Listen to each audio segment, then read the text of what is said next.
Hujan melanda kawasan Jakarta dalam beberapa hari terakhir. Tidak hanya hujan dengan intensitas sedang dan juga tinggi, guyuran hujan juga disertai angin kencang. Benarkah cuaca belakangan ini merupakan dampak dari fenomena La Nina di Indonesia? Dan untuk mengkonfirmasinya sudah bersama kami lewat sambungan online, Deputi Bidang Meteorologi BMKG, Pak Guswanto. Selamat malam, Pak Guswanto.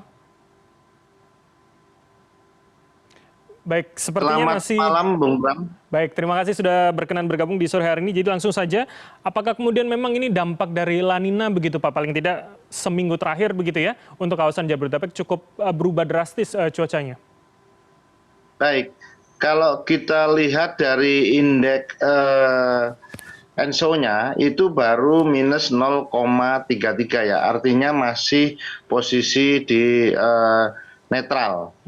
Sedangkan sebenarnya kalau kita melihat saat ini itu adalah adanya dinamika atmosfer, khususnya adalah peningkatan aktivitas Madden-Julian Oscillation, yaitu di fase 3 berada di Indian Ocean, dan ini meningkatkan aktivitas awan hujan.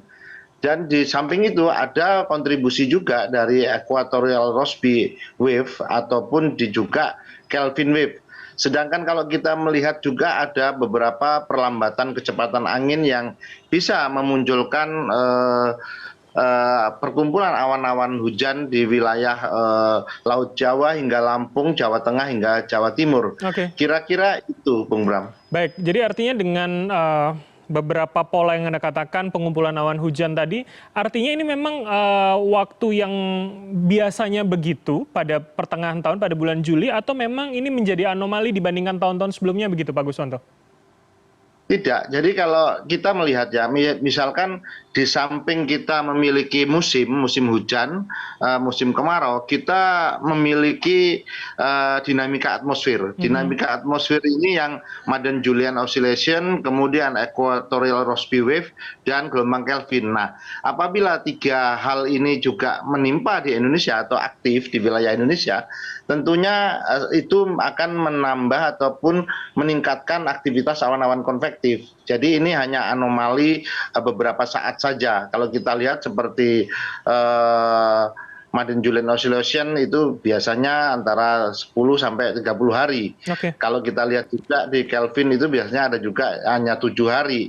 Kira-kira itu, Bung Bram. Nah, berarti kalau kemudian anomali itu artinya akan seberapa panjang? Apakah kemudian nanti akan juga menyambung pada September, Oktober begitu, atau hanya mungkin dalam jangka beberapa waktu, beberapa minggu saja begitu, Pak Guswanto? Baik, kalau kita lihat ini kami memprediksi BMKG mungkin sebenarnya kan aktifnya itu ada tanggal 2 yang lalu ya, itu ada di Equator Rossby, kemudian ada di Kelvin ya. Nah, saat ini yang sudah masuk juga itu adalah Madden-Julian Oscillation. Nanti kira-kira sampai tanggal 11 ataupun 12 dia akan aktif itu, aktifnya. Oke, itu adakah kawasan tertentu misalkan bagian utara Pulau Jawa yang patut juga diwaspadai, mungkin memiliki lebih tinggi begitu perubahan dan curah hujannya, Pak? Kalau saat ini kita lihat itu dampaknya lebih cenderung kepada daerah-daerah yang di wilayah selatan Pulau Jawa ya. Untuk di utara Pulau Jawa itu sebenarnya kita melihat ya, ini Equatorial Rossby itu juga lebih cenderung kepada seperti Kalimantan Utara, Sulawesi Tengah bagian utara, dan Laut Sulawesi bagian Flores. Sedangkan kita melihat yang Kelvin itu ada di NTT, Kalimantan Selatan, dan barangkali kita lihat juga di Maluku maupun di Papua. Demikian. Baik. Jadi artinya yang kemudian harus lebih mengantisipasi adalah masyarakat yang ada di selatan Pulau Jawa begitu ya. Dan kira-kira apakah ini sudah menjadi titik puncaknya atau masih bisa lebih parah lagi kalau Anda katakan tadi mungkin sampai tanggal 10 atau 11 Juli begitu, Pak Guswanto?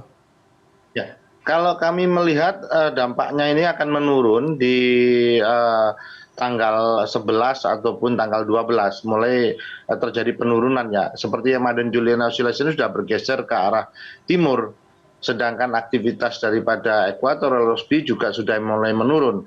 Dan di satu sisi ini musim kemarau juga akan mengalami puncaknya, yaitu di bulan Juli sampai Agustus. Oke, jadi artinya apakah dengan demikian pada pertengahan bulan akan terjadi perubahan ekstrim ketika memang sudah turun dan langsung menyentuh pada kemarau yang titik ekstrim tadi? Iya, kalau kita lihat kan memang daerah ini saat ini kan di Nusa Tenggara ya, Bali, Nusa Tenggara itu sudah mengalami penurunan. Tidak banyak berdampak untuk dapat hujan ya. Paling ada hujan tapi itu di bawah 50 maupun 20 milimeter ya. Namun di wilayah yang terdampak karena adanya aktivitas Maden Julian tadi, dia masih memiliki puncak-puncak hujan itu. Jadi kalau kita lihat apakah nanti drastis menurun, kita lihat saja perkembangannya. Kalau kita lihat sih sebenarnya akan menurun secara drastis nanti. Oke, baik. Terakhir Pak Guswanto, jadi artinya apa yang harus diantisipasi masyarakat paling tidak sampai tengah bulan Juli nanti? Baik, kalau untuk yang dilakukan masyarakat, kami kan menyampaikan bahwa tanggal 5 sampai 11 ini masih ada aktivitas hujan sedang hingga lebat di beberapa wilayah, kemudian itu perlu diwaspadai, dan kemudian kami juga menghimbau kepada masyarakat. Di satu sisi wilayah kita mengalami musim kemarau, namun di tengah kemarau itu masih mengalami musim hujan, ataupun bahkan tanggal 3 yang lalu itu mengalami hujan es di wilayah Bedahan, Sawangan ya. Dan kemudian juga perlu diwaspadai yaitu terjadinya angin kencang ya.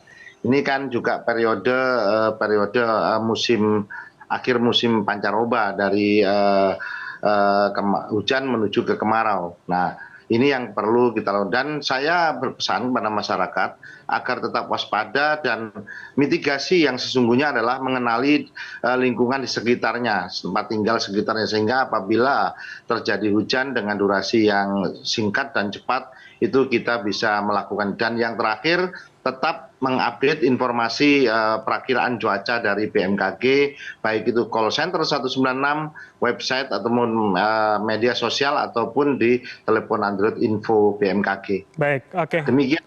Tentu ini menjadi catatan, salah satu yang penting menurut Anda tadi adalah mengenali bagaimana kondisi alam sekitar dan mengingatnya begitu ya, paling tidak sampai tengah bulan. Terima kasih atas waktu Anda Pak Guswanto, Deputi Bidang Meteorologi BMKG telah bergabung sama kami. Selamat sore, sehat selalu Pak. Selamat sore, sehat selalu Bung Bram.